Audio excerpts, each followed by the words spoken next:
cookies and why do you need them? Why is it whenever you go to a site, it asks you this question, hey, can we save cookies? Do you accept?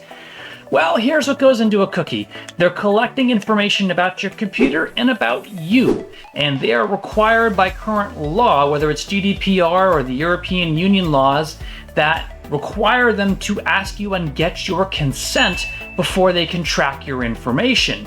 That's what that click and accept button is. Wouldn't it be great if there was a default option where you could just simply,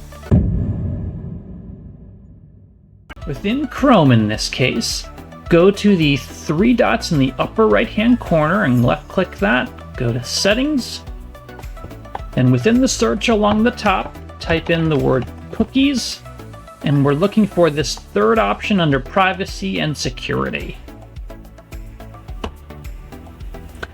Now, the default option is to block third-party cookies in incognito. That's more of a private mode that you have to purposefully engage and doesn't do that when you typically use Chrome. So another option to consider is one of these two down here, to either block third-party cookies, which there's a list that Google will keep to determine what is a third party versus what is everyday. That's one option, or you can block them all. You'll notice they say not recommended. Really the reasoning behind that is that cookies are attempting to enhance your experience and to remember where you've been and the things that you've chosen, and to somewhat shortcut that if you happen to come back.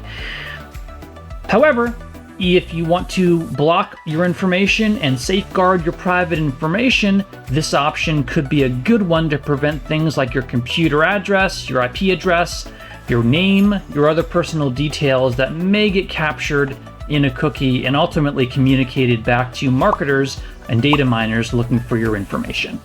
So that's it. Simple, nice and easy, in a way that you can protect your information if you want to keep it private and also take care of that going forward.